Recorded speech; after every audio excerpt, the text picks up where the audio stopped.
हाँ जी, फिर फास्टली हम लोग आपके साथ बात कर रहे हैं कि डेरिवेटिव क्या होता है, कॉल ऑप्शन क्या होता है और पुट ऑप्शन क्या होता है। ठीक है, तो बच्चों पूरा का पूरा जो डेरिवेटिव कंटेंट है उसको हमने एक लाइन के अंदर डिफाइन किया हुआ है, और वो लाइन क्या है, derivative is a financial instrument which drives it's value from the specified asset. Right, तो ये जो स्पेसिफाइड एसेट है, ये स्पेसिफाइड एसेट क्या हो सकती है, ये स्पेसिफाइड एसेट हो सकती है, yes please, shares, currency, commodity और इंटरेस्ट रेट। और ये जो फाइनेंशियल इंस्ट्रूमेंट्स हैं, फाइनेंशियल इंस्ट्रूमेंट मतलब कागज का टुकड़ा, ये जो कागज का टुकड़ा है, ये कागज के टुकड़े जो है उसको हम क्या क्या बोल सकते हैं, या तो फ्यूचर बोल सकते हैं या तो ऑप्शंस बोल सकते हैं। ऑप्शन दो तरह का होता है, पुट ऑप्शन और कॉल ऑप्शन। राइट, तो मैं ऐसे कह सकता हूं कि डेरिवेटिव यानी कि फाइनेंशियल इंस्ट्रूमेंट वो एक कागज का टुकड़ा है जिसकी अपनी कोई वैल्यू नहीं होती, बल्कि उसकी वैल्यू किसी दूसरी एसेट के ऊपर डिफाइंड होती है। राइट, तो मैंने आपको एक कागज का टुकड़ा दे दिया जिसमें कि एक फ्लैट के कागज है, तो मतलब फ्लैट की जो वैल्यू है वो बेसिकली अब इस कागज के टुकड़े की वैल्यू होगी।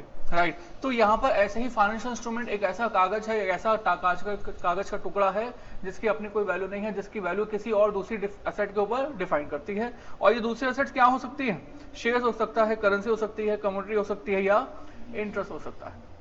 राइट, तो सबसे पहले हमने ये सीखा कि डेरिवेटिव में होता क्या है, हालांकि अभी तक मीनिंग समझ में नहीं आया, पर उसके बाद हमने आपको कहा कि सर डेरिवेटिव बेसिकली बना क्यों है। मैंने कहा सर एक किसान है जो कि आज एक फसल पैदा करता है, बस उसकी फसल जो है 6 महीने के बाद पैदा होगी।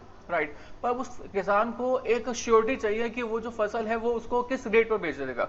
तो अगर उसको श्योरिटी चाहिए, तो हमने कहा कि अगर श्योरिटी चाहिए तो उसको कौन से कॉन्ट्रैक्ट में एंटर करना पड़ सकता है, फ्यूचर कॉन्ट्रैक्ट में। फ्यूचर कॉन्ट्रैक्ट में अगर एंटर करेगा तो उसको एक पहले से प्री ट्रीटमेंट प्राइस मिल जाएगा, मान लो वो प्राइस 90 रुपए का है, तो अगर प्राइस 90 रुपए से ज्यादा हुआ तो उसको कंपनसेशन मिलेगा। बट यस, अगर प्राइस 90 रुपए से कम हुआ तो उसको कंपनसेशन पे करना पड़ेगा। अगर वो हमारा फार्मर इस तरह के कॉन्ट्रैक्ट में एंटर कर गया है तो इस तरह के कॉन्ट्रैक्ट को क्या बोलते हैं, future contracts. Right, future contract में अगर प्राइसेस अप हो जाएंगे तो फार्मर को जो है कंपनसेशन मिलेगा, अगर प्राइस डाउन हो जाएंगे तो कंपनसेशन पे करना पड़ेगा। यहाँ पर हम कह सकते हैं कि फार्मर ने ये फ्यूचर कॉन्ट्रैक्ट को बाय किया हुआ है। राइट, तो ये फ्यूचर कॉन्ट्रैक्ट है, बट सर फार्मर चाहता है कि अगर फ्यूचर में 6 महीने के बाद रेट अगर बढ़ जाए तो उस इंक्रीज प्राइस का बेनिफिट उसे मिले, पर अगर प्राइस कम हो जाए तो उसको कंपनसेशन भी मिल जाए। तो ऐसे केस में वो क्या ले सकता है, पुट ऑप्शन। तो put option is an contract between a farmer and another person is called writer of the contract. यहाँ पर फार्मर को हम लोग बायर ऑफ द कॉन्ट्रैक्ट कहेंगे। तो यहाँ पर हमारे बायर ने राइटर के साथ एक कॉन्ट्रैक्ट किया है जिसमें कि बायर ने कहा है कि मैं आपको स्टार्टिंग में T0 पर प्रीमियम देने को तैयार हूँ, मतलब आपको एक अमाउंट कंपनसेशन देने को तैयार हूँ, बट मुझे एश्योरिटी दे दो। किस चीज की एश्योरिटी दे दो, कि अगर प्राइस डाउन होगा तो राइटर जी आप मुझे कंपनसेशन दे दोगे। राइट, तो अगर बायर ऐसा कोई कॉन्ट्रैक्ट करता है जिसमें कि T0 पर प्रीमियम पे करता है और ये एश्योरिटी ले लेता है राइटर से कि अगर प्राइसेस फ्यूचर में डाउन होंगे तो राइटर बायर को यानी कि फार्मर को कंपनसेशन पे करेगा, तो ऐसे कॉन्ट्रैक्ट को क्या बोलते हैं, पुट ऑप्शन।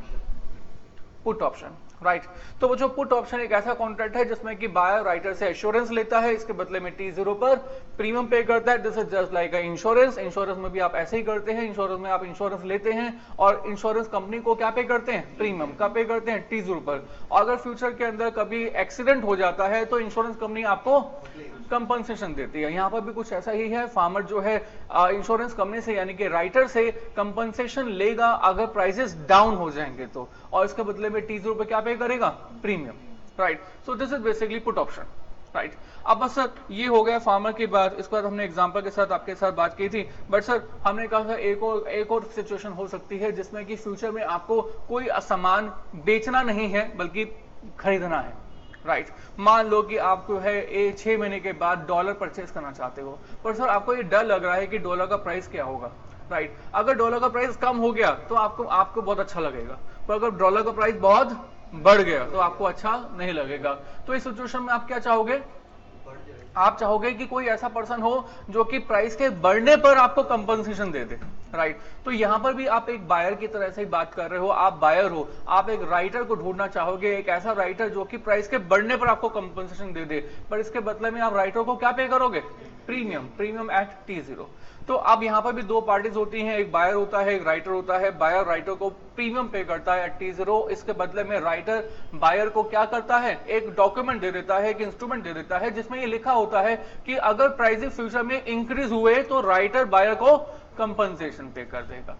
राइट, तो ऐसे कॉन्ट्रैक्ट को क्या बोलते हैं, कॉल ऑप्शन। राइट तो मैंने आपको बताया फ्यूचर कॉन्ट्रैक्ट के अंदर एक रेट पहले से डिसाइड कर दिया जाता है। इस रेट में अगर आप फ्यूचर कॉन्ट्रैक्ट बाय करते हो, उस रेट के ज्यादा मार्केट में प्राइस चला जाता है तो आपको कंपनसेशन मिलता है, और अगर प्राइस उस वाले रेट से कम चला जाता है तो आपको कंपनसेशन पे भी करना पड़ता है। फ्यूचर कॉन्ट्रैक्ट में कोई प्रीमियम नहीं होता। राइट फिर हमने आपको बताया पुट ऑप्शन में दो पार्टीज होते हैं, एक बायर होता है, एक राइटर होता है। बायर राइटर को प्रीमियम पे करता है T0 पर, और इसके बदले में लेता है एक ऐसा डॉक्यूमेंट जिसपे लिखा होता है कि अगर प्राइसेस फ्यूचर में डाउन हो जाते हैं तो राइटर बायर को कंपनसेशन पे करेगा in future on the date of the expiry. ये एक्सपायरी हमेशा शेयर्स के केस के अंदर last Thursday of the month होती है। तो last Thursday of the month के टाइम पर अगर प्राइसेस डाउन हो गए तो राइटर बायर को कंपनसेशन पे करेगा, अगर बायर ने पहले से ही कौन सा ऑप्शन लिया हुआ है, पुट ऑप्शन। और एक तीसरा तरह का कॉन्ट्रैक्ट होता है कॉल ऑप्शन। इस कॉल ऑप्शन के अंदर हमने कहा बायर ने राइटर को अभी भी प्रीमियम पे किया है T0 पर, इसके बदले में राइटर ने बायर को क्या दिया है, एक डॉक्यूमेंट जिसपे लिखा हुआ है कि अगर प्राइसेस अप हो जाते हैं तो इन हायर प्राइसेस को, इस हायर प्राइस का जो डिफरेंस है, एक्सरसाइज प्राइस जैसे कहते हैं, उससे ऊपर जो प्राइस चला जाएगा उस प्राइस को हमारा राइटर बायर को कंपनसेशन पे करेगा in case of the call option.